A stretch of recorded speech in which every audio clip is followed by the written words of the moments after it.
Hello students, हम यहाँ पे BCDS या पीयर 4 सेम का क्वेश्चन पेपर सॉल्व कर रहे हैं, that is probability and statistics. इसमें क्या है, हमें पता है कि हमारा पेपर 2 पार्ट्स में कंटेन होता है, जिसमें ए पार्ट में 1.5 मार्क्स के क्वेश्चन होते हैं। तो हम वही करेंगे। पहले क्या है हमारे पास, define distribution function for a random variable. क्या निकालना है हमें, डेफिनेशन बतानी है डिस्ट्रीब्यूशन फंक्शन की। तो डिस्ट्रीब्यूशन फंक्शन हमारा क्या होता है, सबसे पहले हमें बताना चाहिए what is the random variable. Random variable क्या होता है हमारे पास, जो पॉसिबल आउटकम्स होते हैं। पॉसिबल आउटकम मतलब जैसे हमारे पास हेड टेल, हमने किसी कॉइन को टॉस किया तो हेड आने की प्रोबेबिलिटी कितनी है, टेल आने की प्रोबेबिलिटी कितनी है, कितना टाइम आ सकता है। हाँ, क्या है हमारे पास, एक्स क्या है, कोई रैंडम वेरिएबल है। The function f defined for all real x by f of x p less than x less than equal to x, p is equal to p. क्या लिखा है हमने, ओमेगा का यूज़ किया। हम यहाँ पे आर स्मॉल एक्स कुछ भी यूज़ कर सकते हैं, टी कुछ भी यूज़ कर सकते हैं। तो हमने क्या लिया, ओमेगा लिया। तो एक्स हमारा क्या, omega less than equal to x. और ये एक्स किसके बीच में लाई करेगा हमारा, minus infinity to infinity. It is called the distribution function of the random variable x. और जो डिस्ट्रीब्यूशन फंक्शन है, it is called the cumulative distribution function बोलते हैं, भी बोलते हैं। It is represented as p of x, और यहाँ पे क्या, small x. For example S हमारा क्या, सैम्पल स्पेस।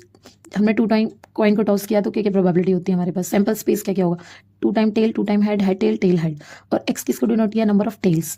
तो एक्स हमारा क्या होगा, क्या पता 0 टाइम टेल हो, क्या पता 1 टाइम टेल हो, क्या पता 2 टाइम टेल हो। सो 0 टाइम टेल आने की प्रोबेबिलिटी क्या है, यहाँ पे देखो, यहाँ पे कितने नहीं आया, टेल हमारा यहाँ पे नहीं आया। सो 1 अपॉन टोटल प्रोबेबिलिटी क्या है, 4, 1 अपॉन 4। तो 1 आने की प्रोबेबिलिटी क्या, मतलब टेल 1 टाइम आया, हेड टेल, टेल हेड में, तो कितने हो गए हमारे आउटकम, 2, 2 अपॉन 4। यहाँ पे क्या, एक्स इज इक्वल टू 2, 2 के लिए हमारे पास क्या है, टेल टेल, तो that is 1 upon 4। So now we are finding x 0 पे, 1 पे, 2 पे, ये नंबर ऑफ ट्रायल्स हैं। और यहाँ पे क्या क्या प्रोबेबिलिटी आई है, 1 अपॉन 4, 2 अपॉन 4, 1 अपॉन 4। तो हमारा जो डिस्ट्रीब्यूशन फंक्शन होगा वो हम कैसे फाइंड आउट करेंगे, हमें 0 पे, 1 पे, 2 पे अलग अलग प्रोबेबिलिटी हमने लिखनी है। देखो कैसे लिखेंगे, जो हमारा फंक्शन है एफ ऑफ 0, ये क्या हो गया हमारा, p x less than is equal to 0। ऐसी 1 के लिए एक्स लेस इक्वल टू 1, 2 के लिए less than is equal to 2। तो 0 के लिए, 0 से लेस क्या होता है, ओनली 0। इक्वल हमारा 0, ये उससे लेस तो कुछ होगा नहीं, तो 1 अपॉन 4 हमने लिख दिया। ऐसे यहाँ पे 1 के लिए, 1 से लेस क्या क्या होता है, 0 एंड 1, तो दोनों को ऐड कर देंगे, 0 एंड 1, तो 1 अपॉन 4, 2 अपॉन 4। और ऐसे हमने 2 के लिए करना है, तो this plus this plus this, तीनों आएंगे, 0 1 2, तो तीनों को ऐड करेंगे तो इनका सम क्या आ रहा है, 1 upon 4, 2 upon 4, 1 upon 4, that is 4 upon 4, that will B 1। और वैसे भी हमें पता है टोटल जो सम होता है प्रोबेबिलिटी का, वो क्या आना चाहिए हमारा, 1 आना चाहिए। नाउ इन सेकंड क्वेश्चन क्या पूछे हमसे, what is the condition under which Poisson distribution is used. मतलब हमें वो कंडीशन बतानी है जिनमें पॉइजन डिस्ट्रीब्यूशन का यूज़ होता है। तो हमने क्या किया है, we use Poisson distribution where number of trials are large and probability of success is less. Means Poisson distribution कब यूज़ होता है, जब हमारे पास जो एन है, नंबर ऑफ सक्सेस है, वो नंबर ऑफ ट्रायल्स है, वो बहुत ज़्यादा है। दैट इज़ ये नहीं है कि 4 हैं, 5 हैं, क्या है हमारे 100, 200, 1600, मतलब लार्ज हमें दे रखा है। और प्रोबेबिलिटी ऑफ सक्सेस क्या है, बहुत ही लेस है। मीन्स हम एग्जांपल ले सकते हैं, जैसे मैन्युफैक्चरिंग कंपनीज होती हैं, या फिर मैन्युफैक्चरिंग ऑफ बल्ब है, उसमें क्या होता है, जो डिफेक्टिव आने की पॉसिबिलिटी है वो तो बहुत लेस होती है। तो ये उसमें यही यूज़ होगा हमारा पॉइजन डिस्ट्रीब्यूशन। तो हमारे पास और क्या एग्जांपल हो सकता है, जैसे कोई मेडिसिन बन रही है, उसका एग्जांपल हो सकता है number of accident on a road, तो वो तो बहुत, नंबर ऑफ ट्रायल्स बहुत लार्ज है, और प्रोबेबिलिटी जिसमें क्या है, बहुत ही लेस हो। और जो कंडीशन होती है प्रोबेबिलिटी की, ये क्या है हमारी, the condition for a Poisson distribution are the event must occur independently and at a constant average rate over a specific period of space. और क्या है हमारा, इसका फॉर्मूला क्या है, हमें याद होना चाहिए सभी को लर्न। एफ ऑफ एक्स क्या है हमारा, ई माइनस लैम्डा, लैम्डा की पावर एक्स अपॉन में एक्स फैक्टोरियल। जो ये एक्स है, किसी बुक में यहाँ पे आर से भी डिनोट किया होगा, हम जो यहाँ पे एक्स लेंगे वही यहाँ पे एक्स होना चाहिए। हाँ, ई क्या है हमारा, that is the base of the logarithm, and x is the Poisson random variable, and lambda is the average rate of value. और जो लैम्डा की वैल्यू या तो क्वेश्चन में गिवन होती है या फिर हमें फाइंड आउट करनी होती है। नेक्स्ट क्वेश्चन में हमें क्या करना, prove that F of x 6x 1 minus x 0 से लेके 1 है, x is probability density function for a continuous density function. क्या प्रूफ करना है कि क्या होना चाहिए हमारा, प्रोबेबिलिटी डेंसिटी फंक्शन होना चाहिए। हाँ, तो इसको प्रूव करने के लिए हम क्या करेंगे, we have 2 condition to prove that. First is function should be non negative, मतलब एफ ऑफ एक्स क्या होना चाहिए, ग्रेटर देन इक्वल टू 0 होना चाहिए। और टोटल एरिया क्या होना चाहिए, मस्ट भी इक्वल टू 1 होना चाहिए। मीन्स इन सबका सम क्या आना चाहिए, इक्वल टू 1 आना चाहिए। वो हम कैसे प्रूव करेंगे, हमें पता है कि हमें इसका इंटीग्रेशन करना है, क्योंकि ये formula minus infinity to infinity f of x d x. और यहाँ पे क्या है हमारे पास x क्या गिवन है, इट इज़ 0 to 1, तो हम यही वैल्यू पुट करेंगे 0 to 1। और यहाँ पे क्या लिखा है हमने f ऑफ x की वैल्यू डाली है। f ऑफ x क्या है हमारा 6x1 माइनस x dx। इसका इंटीग्रेशन कैसे करेंगे, दिस इज द कांस्टेंट, इसको हमने बाहर ले लिया, अब इनका यू मल्टीप्लाई किया हमने, तो ये क्या हो गया हमारा x और ये क्या हो गया x की पावर 2 dx। तो इसका इंटीग्रेशन क्या होगा, x का x स्क्वायर अपॉन 2 और x क्यूब का इंटीग्रेशन क्या होगा, x स्क्वायर का क्या होगा x क्यूब अपॉन 3 और 0 to 1, this is lower limit and upper limit. जब हम वहाँ पे लिमिट पुट करेंगे that will B 1/2, that is 1/3 और 0 पुट करेंगे तो 0 ही होगा, तो क्या आ गया हमारा 6, 1/2, 1/3। जब यहाँ से एलसीएम लेंगे तो दैट इज 2 और 3 का एलसीएम क्या हो गया हमारा, दैट इज 6। हाँ, तो हम इसको सॉल्व करने के 66 1 आ गया हमारा। तो दोनों कंडीशंस क्या क्या हमारी, फर्स्ट तो क्या थी फंक्शन हमारा non negative and second condition हमारी क्या 1 के इक्वल आ गया। तो both condition are satisfy, therefore it is a valid distribution function for a continuous density function. तो नेक्स्ट क्वेश्चन क्या है हमारा, write down any 3 sources of secondary data. इस क्वेश्चन को तो हम ऐसे कोई भी लिख देगा, क्या है जिसमें सेकेंडरी डेटा और प्राइमरी डेटा 2 टाइप्स के हमारे डेटा होते हैं।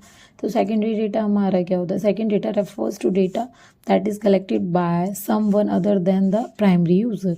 3 sources of secondary data are government publication, academic journal और other databases।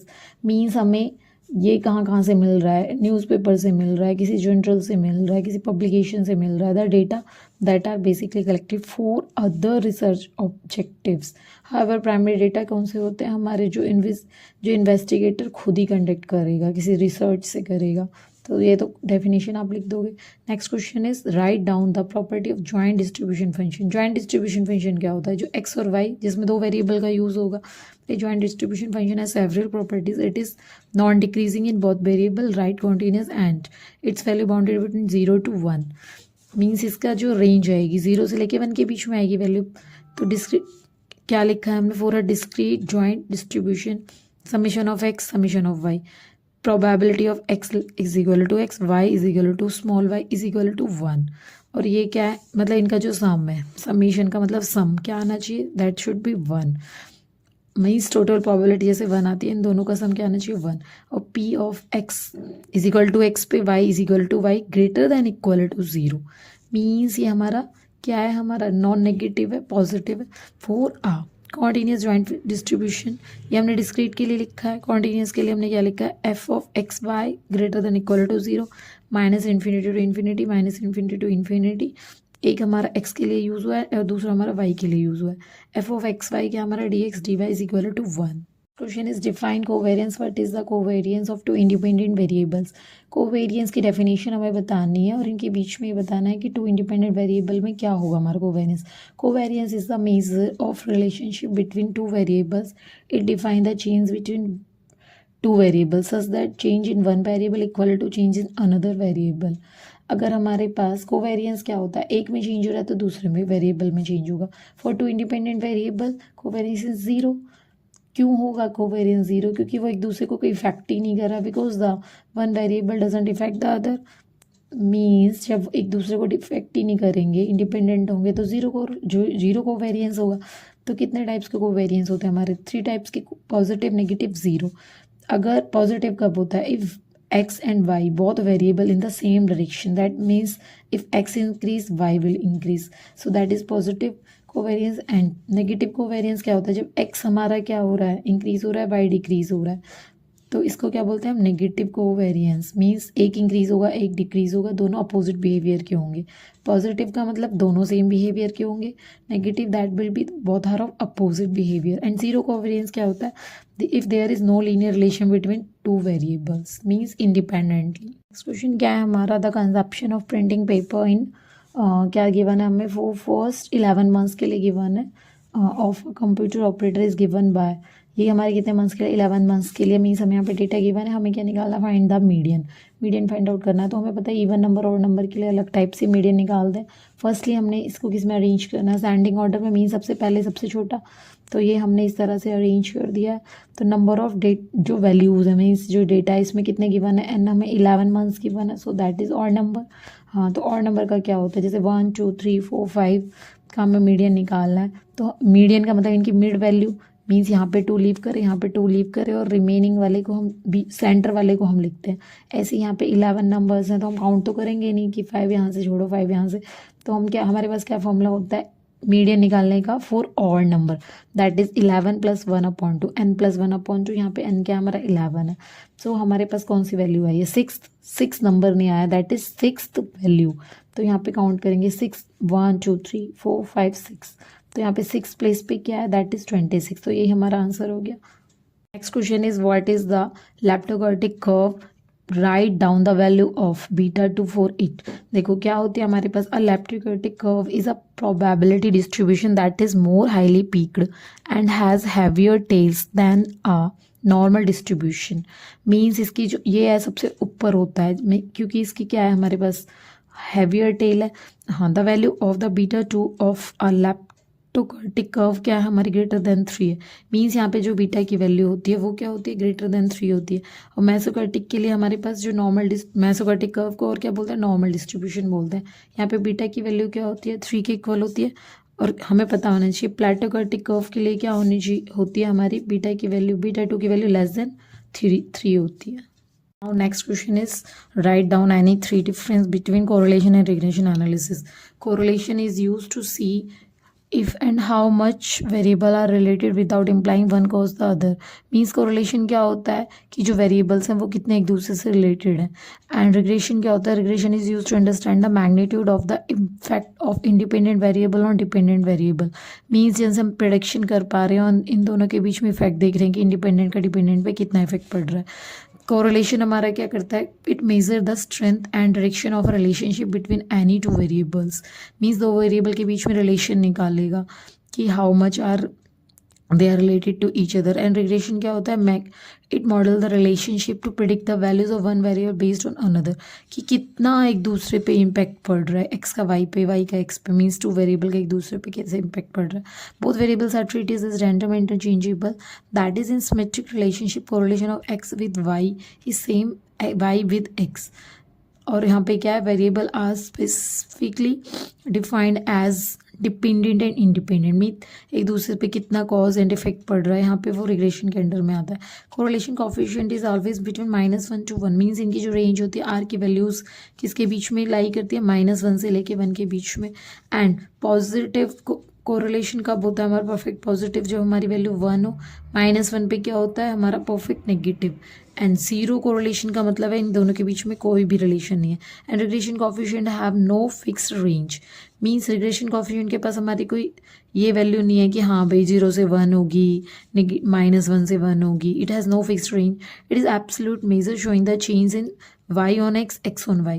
मीन्स अगर हमें x on y की वैल्यू निकालनी हो, means b of x Y, means X का वाई पे कितना चेंज हो रहा है, तो हम कैसे फाइंड आउट करते हैं, N of summation of x Y minus summation of X summation of Y upon summation of N है यहाँ पे वाई का square minus summation of Y का होल स्क्वायर।